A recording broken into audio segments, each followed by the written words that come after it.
وَدُّوا لَوْ تَكْفُرُونَ كَمَا كَفَرُوا فَتَكُونُونَ سَوَاءً فَلَا تَتَّخِذُوا مِنْهُمْ أَوْلِيَاءَ حَتَّى يُهَاجِرُوا فِي سَبِيلِ اللَّهِ فَإِن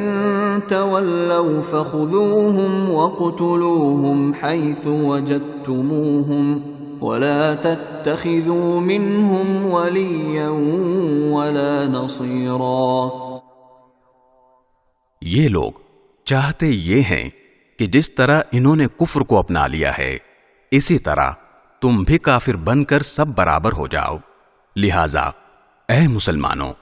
تم ان میں سے کسی کو اس وقت تک دوست نہ بناؤ جب تک وہ اللہ کے راستے میں ہجرت نہ کر لے، چنانچہ اگر وہ ہجرت سے اعراض کریں تو ان کو پکڑو اور جہاں بھی انہیں پاؤ انہیں قتل کر دو، اور ان میں سے کسی کو نہ اپنا دوست بناؤ نہ مددگار، إِلَّا الَّذِينَ يَصِلُونَ إِلَىٰ قَوْمٍ بَيْنَكُمْ وَبَيْنَهُم مِّيثَاقٌ أَوْ جَاءُوكُمْ حَصِرَتْ صُدُورُهُمْ أَن يُقَاتِلُوكُمْ أَوْ يُقَاتِلُوا قَوْمَهُمْ وَلَوْ شَاءَ اللَّهُ لَسَلَّطَهُمْ عَلَيْكُمْ فَلَقَاتَلُوكُمْ فَإِنِ اعْتَزَلُوكُمْ فَلَمْ يُقَاتِلُوكُمْ وَأَلْقَوْا إِلَيْكُمُ السَّلَمَ فَمَا جَعَلَ اللَّهُ لَكُمْ عَلَيْهِمْ سَبِيلًا۔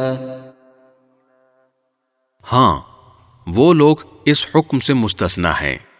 جو کسی ایسی قوم سے جا ملیں جن کے اور تمہارے درمیان کوئی صلح کا معاہدہ ہے، یا وہ لوگ جو تمہارے پاس اس طرح آئیں کہ ان کے دل تمہارے خلاف جنگ کرنے سے بھی بیزار ہوں اور اپنی قوم کے خلاف جنگ کرنے سے بھی، اور اگر اللہ چاہتا تو انہیں تم پر مسلط کر دیتا تو وہ تم سے ضرور جنگ کرتے، چنانچہ اگر وہ تم سے کنارہ کشی کرتے ہوئے تم سے جنگ نہ کریں اور تم کو امن کی پیشکش کر دیں تو اللہ نے